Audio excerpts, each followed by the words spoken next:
Okay, so you know that feeling right when you're like wading through a ton of info, maybe you're prepping for a big presentation or you're trying to like wrap your head around some new field, or maybe you're just, super curious about something Mm-hmm. and you want to get to those like key insights. Yeah. You want the stuff that really like clicks without having to go through all the tiny little detail. Right, right. Like the stuff that really matters. Yeah, exactly. Yeah. So that's what we try to do here, right? Absolutely. Welcome to the deep dive. Your shortcut to being like truly well informed about all sorts of things. I love that shortcut to being well informed because sometimes you just don't have the time to read everything, right? You Exactly. need that like super distilled version. Totally. And today we're looking at something that we talk about all the time, but maybe we don't always think about it super deeply. Okay.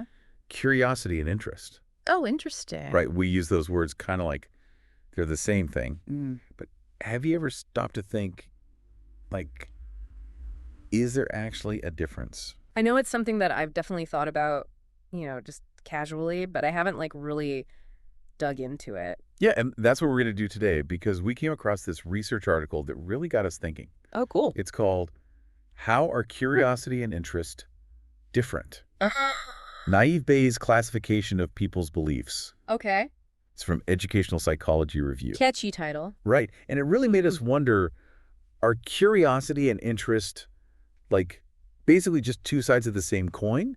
Or are they something totally different? Yeah. Are they fundamentally different ways that we interact with the world and learn about things? Yeah, exactly. I like that. So that's our mission today. Okay, cool. We're going to try to figure out what makes curiosity different from interest based on what this article found. And I think you'll be surprised by some of what we learned. Okay. I'm ready to be surprised. Let's do it. All right. So one of the first things the researchers point out is that even though there's been like tons of research on both curiosity and interest, there's not actually a ton of agreement on how to tell them apart. Huh. Okay. So even the people who study this stuff, like, haven't quite figured out where the lines are. Yeah, it's kind of amazing. They were saying that there were times when people were just using the terms like as synonyms. Wow. So, like, using curiosity and interest completely interchangeably? Yeah, pretty much. And what's Mhm. interesting is that this isn't just some like academic debate, Yeah. you know? Yeah. It actually matters like in the real world, especially when you think about education. Okay. I can see that. Like if curiosity and interest are actually leading to learning through different processes, Yeah. then how we try to like encourage those things in students could have totally different outcomes. That makes a lot of sense. So, figuring out what makes them different could be really useful for teachers, for parents, anyone who's trying to help someone learn something. Exactly. You're not- So the article talks about how they're basically like these two separate tracks of research. Okay. You've got people studying curiosity, and then you've got people studying interest. And it's almost like there are these two different fields that aren't really talking to each other, even though they're looking at pretty similar things. Wow. So, like, two ships passing in the night, both interested in how we engage with the world, but not really connecting with each other. Yeah, it's really strange. And within each of these fields, there are all these different ideas about how things work. Okay. So for both curiosity and interest, there's this idea of state versus trait. Right. Like, are we talking about a fleeting feeling or a more lasting tendency? Exactly. So a state would be like a momentary feeling of curiosity or interest, Okay. and a trait would be like a general tendency to be curious or interested. Okay. That makes sense. So for curiosity specifically, you have ideas like the information gap theory. Okay. I've heard of that one. What is that again? It basically says that we become curious when we realize there's something we don't know and we want to fill that gap. Okay. Yeah, that makes intuitive sense, right? Like, Yeah. there's a hole in my knowledge and it's kind of bugging me, so I want to fill it in. Exactly. Okay. And then there's the distinction between what they call I-type curiosity and D-type curiosity. Okay, so two types of curiosity, I type and D type. What's the difference there? So I-type is more about the enjoyment of learning and discovering new things. It's like that, that's cool, I want to learn more kind of feeling. Okay, so that's more like leisurely curiosity. You're just enjoying the process of finding out new stuff. Yeah, exactly. And then D-type curiosity is more like urgent. It's that I need to know this right now kind of Yeah. feeling. Okay, so that's more like when you're driven by a specific question or a problem that you need to solve. Right, exactly. It's like a really strong urge to get that missing information. Gotcha. So those are some of the ideas on the curiosity side. What about on the interest side? So with interest, they talk about situational interest, which is triggered by something specific in your environment. Okay, so like if I see a cool poster about a lecture that sparks my interest. Exactly. And then there's individual interest, which is more about your personal preferences Yeah. and what you're drawn to in general. Gotcha. So that's more like my long-standing love of a particular topic or hobby. Right. And they even have this four-stage model that describes how interest can develop over time. Oh, wow. So they've really mapped out the whole life cycle of interest. That's pretty cool. Yeah. And when you look at all of this, it's clear that both curiosity and interest are super complex. Yeah, definitely. But the big question is still like, in that moment, when you're feeling curious or interested, what's actually different about what's happening in your brain? Right. Like, what's the difference in how we're experiencing those two things? Yeah, and this article really digs into that. Okay, awesome. They focus on the distinctions at that immediate, like, state level. Got it. So we're getting into the nitty-gritty here. Exactly. Yeah. All right, so let's talk about the key differences. Okay, let's do it. The first thing they look at is what might trigger those feelings of curiosity or interest. Okay, the sparks that get the whole thing going. Right, so the idea is that curiosity might be triggered by things that are kind of unexpected. Okay, like something surprised. Like novelty, complexity, things that surprise you or make you feel uncertain. Gotcha. They call these collative variables. Collative variables. Huh. I haven't heard that term before. It's a mouthful, It is. but it basically means like things that catch your attention Yeah. because they're different from what you're used to. Okay, so it's like something that deviates from the norm and makes you go, wait a minute, what's going on here? Yeah, exactly. So, Yeah. like, imagine you see a picture that has a weird optical illusion in it. Okay, yeah, I can see that. That incongruity, like the fact that it doesn't make sense, might make you curious to figure out, like, how does that work? Right, like why am I seeing that? What's tricking my brain? Exactly. Okay, so those kinds of things might trigger curiosity. What about interest? What sparks that? So interest, they think, has, like, broader triggers. Okay, so not just the unexpected stuff. Right. It could be something you find personally relevant, or maybe you get positive feedback about something. Okay, so it's like something that connects with you on a personal level or that you've had a good experience with before. Yeah. Or it could involve a social element, like maybe your friends are all interested in something, so you become interested too. Okay, so it can be influenced by the people around us. Right. Or it could be as simple as the information being presented in a really clear and engaging way. Okay, so if something is well organized and easy to understand, that could make it more interesting. Exactly. But here's the thing. The study actually found that there wasn't really strong agreement on these different triggers. Oh, interesting. So it sounds like there's still a lot we don't know about what specifically sparks curiosity versus interest. Yeah, it seems like that's an area where more research is needed. Okay, so a bit of a mystery still. Totally. Okay, so moving on to the next difference. This is where it gets really interesting. Okay, I'm intrigued. Lay it on me. So it has to do with how we actually seek out information when we're feeling curious or interested. Okay, so like what do we do when we're driven by curiosity versus interest? Exactly. So the idea is that when we're curious, our information seeking is very focused. Okay, like we're on a mission. Right? We've identified a very specific gap in our knowledge. Okay. And once we fill that gap, the curiosity tends to go away. So it's like I have this one question and I'm going to keep searching until I find the answer and then I'm done. Exactly. It's very goal-oriented. Gotcha. And they link this back to that D-type curiosity. Remember that feeling of, I need to know this right now. Right, that urgent kind of curiosity. Yeah, so that's often driving this very focused information seeking. Okay, makes sense. So what about interest? How is information seeking different when we're driven by interest? So interest is thought to be more about like broader engagement with a topic. Okay, so less about finding one specific answer. Right, you might just keep exploring and learning more because you're enjoying it. Okay, so it's more about the journey than the Yeah, destination. exactly. And because the goal is ongoing engagement rather than just answering a specific question, these states of interest might last much longer. Okay, that makes sense. If you're just enjoying the process of learning and exploring, you're not going to stop as soon as you find one answer. You're going to keep going. Exactly.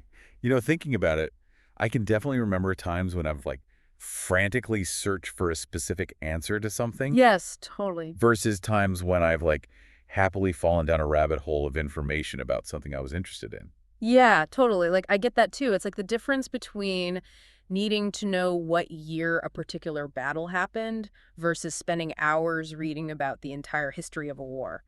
Yeah, perfect example. Okay, so the third proposed difference has to do with our knowledge state before we become curious or interested. Okay, so like what we already know or don't know before the curiosity or interest kicks in. Right, so there's this idea related to curiosity called the inverted U-shaped curve. Okay, inverted U-shaped curve. That sounds kind of complicated. It's not too bad. Yeah. Basically, it says that our curiosity is highest when we know a little bit about something but not everything. Okay, so there's like a sweet spot of knowledge where curiosity peaks. It's exact. Okay, I'm following you. So if we know absolutely nothing about something, we might not be that curious. Okay, that's interesting. So like if I'm completely clueless about a topic, I might not even be curious enough to start learning about it. Yeah, and if we think we already know everything about something, we also might not be that curious. Okay, so too little knowledge or too much knowledge can both squash curiosity? Right. It's like there needs to be that perfect balance of knowing enough to be intrigued, but not so much that you think you already have all the answers. Okay, I can see that. Can you give me an example of how that plays out in the real world? Sure. So imagine you're reading about like a really complex scientific topic that you've never heard of before. Okay. You might feel kind of overwhelmed and not really be that curious about all the details right away. Yeah, because it's all so new and foreign. Right. But if you learn like a few basic principles, you might start to wonder how those principles connect or what the implications are. Okay, yeah, and that's where the curiosity would kick in. Okay, so that makes sense. What about interest? Does it follow a similar pattern? So interest doesn't necessarily follow that curve, Okay, so it's not as dependent on how much you already know. right? You can be super interested in something that you already know a lot about. Okay, yeah, I can definitely relate to that. Like, the more I learn about something I'm interested in, the more interested I become. Exactly. And in fact, that existing knowledge often fuels further interest. Right, it's like each new thing you learn opens up more avenues for exploration. Exactly. And the article brings up that distinction between I-type and D-type curiosity again here. Okay, how does that fit in? So they're saying that that don't know feeling might be more connected to I-type curiosity, that general desire to learn and explore. Okay.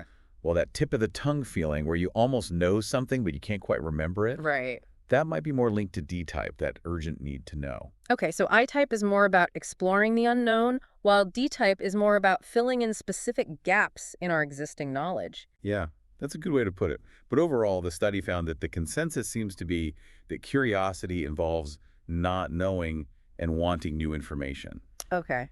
whereas interest is more connected to already knowing something. Okay, so curiosity is about venturing into new territory, while interest is about delving deeper into familiar territory. Exactly. Okay, let's move on to emotions or affect, as they call it in the article. Okay, emotions. How do those play into curiosity and interest? So the theory is that curiosity might initially feel kind of negative, Oh, interesting. Negative in what way? like that feeling of, I don't know this and maybe I should. Okay, yeah, I can see that it's like there's a sense of lack or deprivation almost. Right, exactly. But then once we find the answer and that feeling of deprivation goes away, it becomes positive.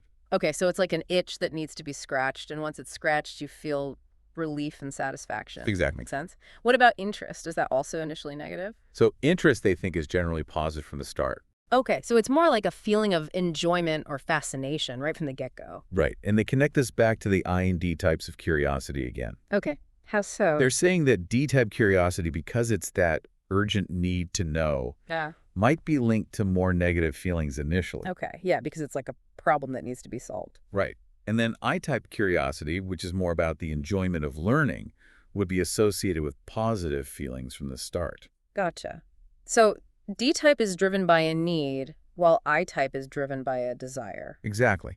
But the study found that while people generally agreed that interest is pleasurable, the idea that curiosity starts off negative and then becomes positive wasn't as strongly supported. Interesting. So maybe the emotional side of curiosity is a bit more complex than we initially thought. Yeah, it seems like there's more to unpack there. Okay, last one. Hit me with it. This one's a little bit more technical. Okay, I'm ready. It's called incentive salience. Okay, break that down for me. So it has to do with the difference between wanting something and liking something. Okay, I think I can wrap my head around that distinction. Okay, so wanting involves dopamine. Okay, the neurotransmitter associated with reward and motivation. Right. And liking involves opioids. Okay, the neurotransmitters associated with pleasure and enjoyment. Exactly. So the idea is that D-type curiosity, that urgent need to know, might involve a stronger sense of wanting. Okay, so it's like, I really want to know the answer, even if the answer itself might not be particularly pleasant or enjoyable. Yeah, exactly. Like, think about scrolling endlessly through social media. Oh, yeah, I can relate to that. Sometimes the want to see what's next is so strong that it kind of overrides whether you're actually enjoying what you're seeing or whether it's even good for you. Right, it's like that feeling of, I just have to know what happens next, even if it's something I know I'm going to regret later. Exactly. So the study didn't find a clear consensus on this wanting versus liking distinction in terms of curiosity and interest. Okay, so maybe that's something that needs further investigation. Yeah. But they did find a link between curiosity and potentially bad outcomes, Oh, interesting. Like what kind of bad outcomes? like pursuing information that might be harmful or upsetting even. Okay, so curiosity can sometimes lead us down dangerous paths. Yeah, seems like it. So we've covered a lot of ground here. It's clear that there are all these different theories about how curiosity and interest work. But how do researchers actually study these things in a way that's like reliable and unbiased? That's a great question, and the article points out that a lot of the previous research has used what they call top-down approaches. Okay, top down, what does that mean? It means that researchers start with a specific theory about curiosity and interest, Hmm. and then they design studies to see if that theory holds up. Okay, so they have a preconceived notion and then they look for evidence to support it. Yeah, and the problem with that is that the findings can be influenced by the researcher's initial assumptions. Right, so their own biases might be shaping the results. Exactly. Okay, so what's the alternative to a top down approach? So there's also what they call bottom-up approaches. Okay, bottom up. Tell me more about that. So with a bottom-up approach, researchers might give people a bunch of questions about their experiences with curiosity and interest, Okay. and then they see if the responses tend to cluster together in meaningful ways. Okay, so they're looking for patterns in the data without imposing their own theories beforehand. Right. But even with these bottom-up approaches, there can still be some bias in how the researchers interpret the data. Okay, I see. So there's always a risk of researchers influencing the results even if they're trying to be objective. Exactly. And that's what's so cool about the approach this study took. Okay, tell me about it. They wanted to understand how people think about curiosity and interest without imposing any pre-existing scientific theories. Okay, so a truly bottom up approach. Yeah, they wanted to see what the consensus view was, like, what do people generally agree on? Okay, that's a really interesting approach. How did they do that? So they asked a huge group of people who weren't experts in the field to just define curiosity and interest in their own words. Okay, so they got a bunch of everyday definitions from regular people. Exactly. And then they used machine learning to analyze those definitions. Machine learning. Wow, that's pretty high tech. It is. They used something called the naive Bayes classifier. Naive Bayes classifier. Okay. I'm not super familiar with machine learning. Can you explain what that is? Yeah, so basically it's like a super smart detective Okay. that looks at all the words people used in their definitions and figures out which words are most likely to show up when they're talking about curiosity versus interest. Okay, so it can identify the words that are most strongly associated with each concept. Exactly. And it does this without any researcher bias because it's all based on the data itself. Wow, so it's like a purely data-driven approach that eliminates the risk of human interpretation skewing the results. Yeah, exactly. And the results of the first study were really amazing. Okay, tell me what they found. So the classifier was super successful at telling the difference between the definitions of curiosity and interest. Wow. So that suggests that there is a shared understanding among regular people about how these two things are different. Exactly. And what's really insightful is the specific words that the classifier used to make those distinctions. Okay, so what words were most strongly linked to interest? So for interest, the words that stood out were hobby, spend, time, and subject. Okay, so words that suggest personal investment and a focus on a particular topic over time. Right, exactly. It really supports that idea that interest is about a longer-term engagement with something you choose to dedicate yourself to. Yeah, it's about things that we're passionate about, things we want to spend our time on. Exactly. And what about curiosity? What words stood out there? Hmm. So for curiosity, there was a different set of words: world, around, us, human, nature, children, anim, and then a lot of action-oriented words like ask, question, explore, see, answer, inform, understand, desire, status. Okay, so words that suggest a more active and outward-focused pursuit of knowledge. Right. And there were also words suggesting novelty like new and don't know. Okay, so curiosity seems to be linked to a desire for new information, things we haven't encountered before. Exactly. And even the word bad popped up, which is kind of interesting. Bad, huh? That's unexpected. What do you think that means? Maybe it's related to that idea that curiosity can sometimes lead us to pursue information that might not be good for us. Oh, right. Like that thing we were talking about earlier about how the wanting aspect of curiosity can sometimes override our better judgment. Yeah, exactly. And it's also worth noting the words that didn't really help the classifier distinguish between curiosity and interest. Okay, so words that were common to both definitions. Right? Words like can, want, thing, feel, knowledge, and topic. Okay, so these are aspects that are probably shared by both curiosity and interest. Yeah, exactly. And when they asked the participants how similar they thought the two terms were, most people said somewhat similar, somewhat different. Okay, so people recognize that there's overlap, but also some key distinctions. Exactly. Okay, so now for the second study, this is where it gets really cool. Okay, I'm ready for the next level. So they took the classifier that they had trained on all those regular people's definitions, Okay. and they used it to analyze definitions provided by experts, Experts like who? psychologists and neuroscientists, who actually study curiosity and interest. Wow, so they're seeing if the expert definitions match up with the everyday understanding of these terms. Exactly. And the results were super interesting. Okay, tell me what they found. So the classifier that was trained on everyday language was actually really good at classifying the expert definitions too. Wow, so that suggests that the experts generally align with the way regular people think about curiosity and interest. Exactly. And they even found that the classifier was more accurate for experts who had published more on curiosity and interest. Okay, so the more an expert knows about these topics, the more likely their definition is to align with the common understanding. Right. But it was less accurate when trying to classify curiosity definitions from experts whose main area of research was interest. Huh. That's kind of counterintuitive. You'd think that someone who studies interest would have a good grasp of curiosity as well. Yeah, it is kind of strange. And interestingly, the experts were less inclined than the non-experts to say that the two terms were mostly similar. Okay, so maybe the experts are more attuned to the subtle nuances that distinguish curiosity from interest. Yeah, maybe. And another interesting finding was that the classifier wasn't quite as good at classifying the expert definitions of curiosity compared to their definitions of interest. Huh.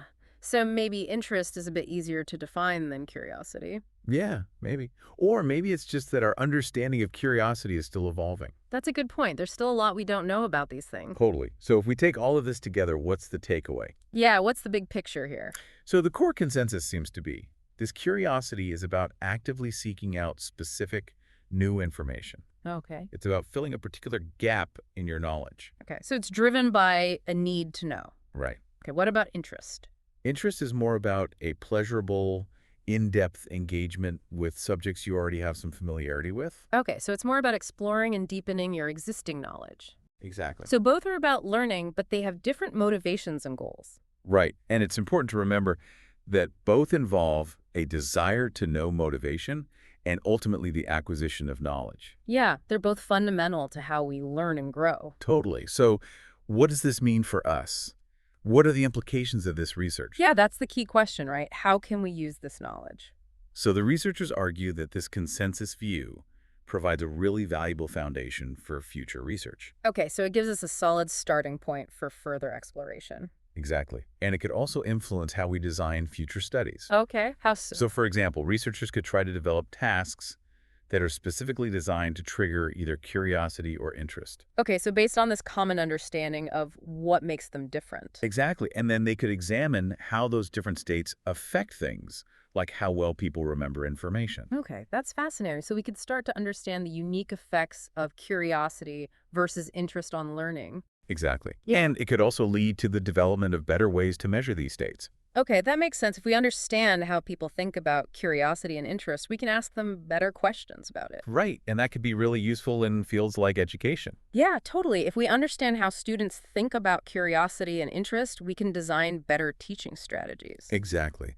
So for someone who's trying to design a lesson plan, for example, Yeah, how could they use this knowledge to spark curiosity and interest in their students? that's a great question. So based on this research, one approach could be to start the lesson with something surprising or puzzling. Okay, so something that would trigger that initial curiosity. Exactly, like a surprising fact or a weird image, something that doesn't quite make sense. And then Maybe. once you've got their attention, you could connect that to broader themes or allow students to explore aspects of the topic that are particularly relevant to them. Okay, so start with something that sparks curiosity and then transition to something that fosters sustained interest. Exactly that way. You're tapping into both of those powerful learning mechanisms. Awesome.